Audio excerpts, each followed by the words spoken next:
When it comes to renting a house in Australia, 90% of people can't even get past the first hurdle. First of all, the current vacancy rate for houses across Australia is 1.2%. A healthy level is 3%. What does this mean? I just opened up a granny flat for inspection. It had only been listed for 6 days, and less than 2 minutes after the inspection ended, I had already received 19 applications. I've managed over 200 properties in Melbourne as well, so what do I look for when reviewing tenant applications? I don't look for who seems the most sincere, who lives the closest, or who has the best looking face. Today, from the perspective of a rental agent, I'm going to tell you about 5 things you must do. If you don't do these 5 things, you're already out of the running. The first thing is to submit all your documents in one go on the same day. A rental agent receives dozens of applications a day. They won't chase after you to complete your documents. If you're missing even one document, your application goes straight into the trash. There are 4 basic documents you need. Wow, it's really windy today. First, your passport or driver's license. Second, your most recent payslip. Third, your employer's contact information. And fourth, your bank statement. As a new immigrant, you don't have any rental history in Australia, so you can't be found in Ticker, which is Australia's largest tenant database.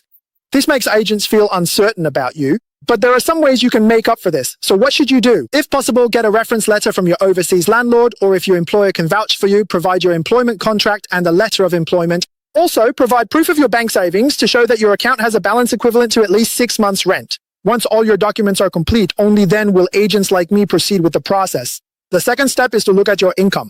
The industry standard is that your pre-tax annual income should be at least 3 times the weekly rent. So if the weekly rent is $600, your annual salary needs to be at least $93,600. If your income is just at the threshold, then you need to have a balance in your account equivalent to at least 6 months' rent, so the agent can feel assured. In other words, it shows that I really can afford to pay this amount. So what if you're an international student and don't have any income? No problem. Scholarship certificates, parental guarantees, proof of savings, and so on. In short, let your money do the talking. Step 3. After viewing the property, I suggest you submit your application right in front of the agent. Here's a little tip. Most listings are on REA, so you can upload your documents in advance and submit your application in person right after viewing the property. Most people go home to organize their documents and such, but by this step, you're already ahead of the game. Speed itself is a signal. It shows that you're serious. The 4th step is to follow up every 48 hours. After submitting, give the agent a call or send an email to let them know your application has been submitted and that you're very interested. Most people don't do this step. By doing it, you've already beaten 90% of other applicants and you get another chance to make an impression on the agent.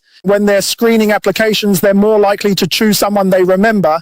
There's a book called How to Make the Person You Love Fall in Love with You. It sounds a bit cultish, but it's actually very practical. One of the most important points it mentions is making yourself seen. People tend to like those they interact with frequently. That's why office romances are so common. Here's a pitfall to watch out for. When you're viewing a property, stick with the agent who showed you the place. Don't contact other agents because they might have nothing to do with that listing. If you